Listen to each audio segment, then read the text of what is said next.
What's up, everybody? Welcome back. Hope everybody has a great day or night whenever you're watching this. I want to talk about the San Antonio Spurs basketball team, man, because these young guys are fun. They're a fun young team. You know, it's only 5 games, but if you haven't come to notice, I love talking about the younger, up-and-coming teams in the NBA because we know the Lakers are going to get a lot of attention. We know the Celtics are going to get a lot of attention. We know Giannis and the Bucks. We know all these good teams are going to get a lot of attention. But the young, fun ones are really the most entertaining ones of the bunch. And the Spurs are no different. So I want to talk about them. Obviously, I'm going to talk about Victor Wembanyama, but he's really not the main topic of this video. But on Vic, what has impressed you about him? Has he met your expectations, exceeded, or maybe come short of your expectations through his first 5 games? The team overall, who has impressed you? I think there's a lot of young guys on this team that are, growing up in front of us. And it's good basketball. But, let's just talk about them. If you're new to the channel, please subscribe. If you enjoy this kind of content, please like the video. But we'll start with Vic because everybody wants to talk about Wembanyama. So, dude's the first pick in the draft for a reason. 20 points, 8 rebounds, playing really, really well. 2 blocks as well. Playing good defense. That's the thing that's what's exceeded my expectations is his defense. I thought because he is so slim that he may have some trouble staying out of foul trouble, but he's under 3 fouls per game. He's really not getting in foul trouble, and that's a good sign that he's playing with technique and not just caving every time he gets hit in the chest. It's a good sign to see. And my boy, the dude just dropped 38 on Kevin freaking Durant and Devin freaking Booker, right? The Suns, they're not a big team, of course, but you dropped 38 on 2 of the premier players in the league, and you led your team to a dub. And you're on a couple game win streak now. Of course, you have the crazy finish a couple games ago against the Suns, which, of course, I happened to fall asleep during that game or before, like in the middle of that game. That was a terrible decision, but I woke up and saw it. But I'm getting off topic here. Wembanyama's been dope. He's been really good. I am always very laid back when it comes to the rookies because if he came out and was stinking it up for 5 games, I'm not going to overreact. He's a rook. It's like going from high school to college. There's a lot more on your plate. You got to do things on your own. You got to figure out how to play within the team. It's not the easiest thing. You're not the most important guy in a lot of times. There's veterans and stuff you got to deal with. It hasn't really been that for Wembanyama. He's just been a stud. So Vic is great. We know that. But the person that I really, really have grown fond of is Devin Vassell. Devin Vassell is a dog. Biggest things with him last year, he was injured. He only played like 38 games. Yes, we only played 5 games, but if he stays healthy, we're in for a really nice season from him. I think he's giving you, 19 points. He's shooting the ball from 3 for over 40%. He's shooting efficiently. Doesn't really turn it over. Plays good defense. He's like that prototypical 3-and-D wing, but he's growing in front of us. He's only 23. He's adding to his bag. He's kind of creating a little bit more for himself. And he's getting he's creating those open looks for himself instead of just being a catch and shoot guy. So that makes him a little bit more dynamic, makes him an excellent fit next to Victor Wembanyama. So I love his game just because it fits anywhere. And those players, they're hard to find. And 40% from 3, and he's hit a 3 in every single game this season. 5 straight games with a 3, a few games with multiple 3s. He lights it up from out there, and those dudes help you win basketball games because they space the floor, they defend the other side of the court, they make plays when they get the ball. That's a winning player.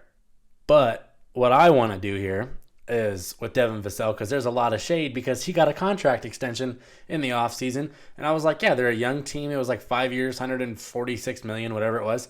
I was like, young team, they have to spend money to get above certain, tax aprons and stuff, or cap space, I should say. So I'm like, all right, it makes sense. I'm not going to question it. When he does play, he's very good. So let's go through some of these tweets about Devin Vassell and the contract particularly. So if you go to like Bleacher Report, it says Devin Vassell has agreed on a 5-year, $146 million contract extension with the Spurs, of course. And the first one, you see like NFL terms, who cares? After that, we see everybody getting a max contract these days. It's not even a max contract. It's not even $30 million a year. And then we have somebody, bro does not deserve anywhere close, all caps, to $30 million a year. Another person said, is he worth it? Question mark. Another guy said, wholly overpay. Somebody else said, that much for an unproven player? Question mark. Another guy, people just exposing themselves in the comments here. Damn, I never heard of this guy. A lot of hate and a lot of casualness towards a young player who got his money and is playing excellent basketball and has played pretty good basketball throughout his career. But I digress. Devin Vassell's a dog. I like Jeremy Sochan too because he's like that Swiss Army knife that this team needs. He's that gritty guy. You know, he's not going to light it up from three. He's not a great shooter or anything like that, but he's going to defend at a high level. He's going to rebound. He's going to create for others. He's going to put pressure on the rim. He's kind of like that, like 10, 5, and 5 kind of guy to where I don't want to say he's like Draymond Green because Draymond Green's one of the all-time great defenders in the league and, you know, Hall of Famer, but he has a similar build and he's not a big guy, but like he plays above his size. And he makes plays happen when he gets the ball in his hands. Now, I think the guy on this team that had the biggest learning curve to deal with was Keldon Johnson. Because last year, he was like the number one option. Obviously, the team was bad. But, you know, he's getting to shoot whenever he wants. He's kind of just playing out there. He's down shot attempts 4 attempts per game. So he's had to sacrifice a lot of his numbers, right? I think he was over 20 points per game last year. He's only at like 15 right now. But this is why scoring and all that stuff doesn't tell you the whole story. Because his assists are way up. He's just playing better within the team. He has the big, you know, rip on Kevin Durant and then goes and finishes over, I forget whichever big was in the game, goes and finishes over one of the Suns' bigs and wins the game for the Spurs on a massive comeback. Like, he's making plays out there and he's playing within the team. He's not going out there and chucking. And it's a good thing because you don't want those guys on the team like this. Everybody's playing together. There's a lot of continuity, and you can tell when you watch him play. Keldon Johnson's played a large part in that by accepting that his role was going to get minimized with the addition of Victor Wembanyama and others. Last two guys I want to talk about, Zach Collins and Trey Jones. Zach Collins, nice player. If he stays healthy, that's always his issue is the health. If he stays healthy, he's playing really well right now. I think he's like 13 points, 6 rebounds, but he's another big body next to Wembanyama to help, you know, take the blow down in the paint. His thing is always going to be the health. So if he stays healthy, that's a perfect fit. He's only 25 right now. I do think he turns 26 in a few weeks. But, you know, he's still a young guy and he still has a lot to prove. And that's why he went to the Spurs. You know, he was going to get a chance to prove that he could play in this league and he could be in here for a long time. He's playing some good basketball. But Trey Jones has been really nice off the bench, right? He's been really nice off the bench. I think he's like, 10 points, 6 assists, 4 rebounds or something like that. That's nice. His three-point percentage, saw this, I was kind of mind-blown because he doesn't take a lot of threes, but he does take them up 10% this year. He's shooting 38% through 5 games. That's a nice little clip right there. He was shooting 28% before. You didn't have to worry about guarding him out there. Now if he's knocking him down and he's doing this, if he can keep this consistency up, it's going to be nice because he's had a couple games with a couple of threes. He's kind of been that 6th man off the bench that's kind of orchestrating a lot, and it's been nice. He's played some excellent basketball.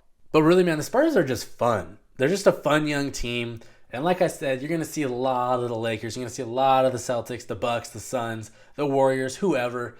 But the Spurs are one of those teams that like you should watch more of them because they're fun, they're young, they're fast, they play together.